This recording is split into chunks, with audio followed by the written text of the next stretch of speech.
Sir జనవరి నెల నుంచి జగన్మోహన్ రెడ్డి మళ్ళీ జనాల్లోకి వస్తా ఉన్నాడు. అప్పటితో జనాల్లో కొంత జనాల్లో కొంచెం ఊపు వస్తుంది, పార్టీ పుంజుకుంటుంది అంటారు. ఎలా ఉంటారు? జగన్ వస్తే ఏమన్నా ప్రజలు స్వాగతిస్తారంటారా అంటే జగన్మోహన్ రెడ్డిని? ఇప్పుడు కొద్ది గొప్ప అతను 5 ఏళ్ళు ముఖ్యమంత్రి చేశాడు. ఇంతకుముందు కూడా కొంత ఆ పార్టీకి కూడా కొంత క్యాడర్ ఉంది కాబట్టి సహజంగా అతను వస్తే కొద్ది గొప్ప ఉంటుంది తప్పితే మారేదే ఉండదు. రెండోది ఏంటంటే జనవరి నుంచి జనంలోకి ఎప్పుడు జనాలు ఎప్పుడు జమ్మిలీ వచ్చినా మాది అధికారం అని చెప్తున్నారు ఇప్పటికే వైసీపీ నాయకులు. ఎప్పుడు ఎన్నికలు వచ్చినా జమ్మిలీ వస్తే అప్పుడు ప్రజలు సిద్ధంగా ఉన్నారు, ఈ గవర్నమెంట్ మీద అసంతృప్తి అంటారు.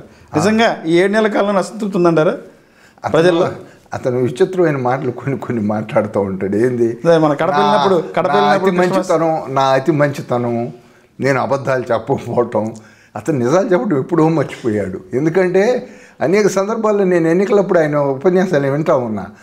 నాకు టీవీ లేదు, నాకు ఛానల్ లేదు, నాకు పేపర్ లేదు, నాకు డబ్బు, నా దగ్గర ఏమాత్రం డబ్బులు లేవు, వాళ్ళందరూ కూడా పేదలకు పెత్తందారులు జరుగుతున్నటువంటి యుద్ధం.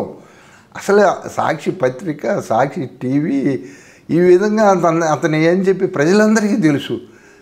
అలాంటి వ్యక్తి 1,00,000 కోట్ల రూపాయలు అవినీతి పాల్పడిన వ్యక్తి, 43,000 కోట్ల రూపాయలు సిబిఐ ఛార్జ్షీట్, 11 కేసు ఈడీ కేసుల్లో, సిబిఐ కేసుల్లో ఉన్న వ్యక్తి, ఇంతవరకు కోర్టుకు హాజరు కాని వ్యక్తి. అసలు ఆ విధంగా అసలు నీకు జనవరి నుంచి జనంలోకి గదిపోయి జైలుకు పోతాడని నాకు అనుమానం కూడా ఉంది. ఎందుకంటే ఇంతకంటే తక్కువ అవినీతికి పాల్పడ్డోళ్ళు, తక్కువ ఇది చేసిన వాళ్ళు మొత్తం జైలుకు పోయి వచ్చారు అందరూ ముఖ్యమంత్రులు. తమిళనాడు దగ్గర నుంచి చూసుకుంటే ఛత్తీస్గఢ్ కావచ్చు, ఇక్కడ ఢిల్లీ కావచ్చు, ఇంకా దాదాపుగా 6 డజన్ మంది ముఖ్యమంత్రులు జైల్లో కూర్చున్నారు. ఎంత వాళ్ళు చేసింది చిన్నవి, వాళ్ళు చేసింది అంతా కూడా ఈయన చేసిన దాంట్లో 1% కూడా లేదు. అలాంటి వాళ్ళందరూ జైలుకు పోతే ఈయన జైలుకు పోకుండా ఇంకా జనంలో జైలుకు పోతాడు అనుకుంటున్నాను నేనైతే. అంటే మోడీ ఏమైనా కాపాడుతుంది అంటారా? ఎన్డీఏ గతంలో మోడీ గారితో కూడా కలిసి ప్రయాణం చేశారు, సపోర్ట్ కూడా చేయడం జరిగింది. అంటే గతంలో ఏమన్నా ఉంటే ఉండయేమో కానీ ఇప్పుడైతే ఉంటాయని నేను అనుకోవట్లేదు ఖచ్చితంగా. ఎందుకంటే ఇప్పుడు పరిస్థితులను బట్టి ఆయన కూడా ఎన్డీఏ కూటమిలో ఉన్నాము. అతను చేసిన అవినీతి కూడా చాలా స్పష్టంగా కనపడుతుంది. దాదాపుగా ఒక 12-13 ఏళ్ల బట్టి కేసు ఒక్క అడుగు కూడా ముందుకు వెళ్ళలేదు, ఒక్కరోజు కూడా కోర్టుకు పోలేదు.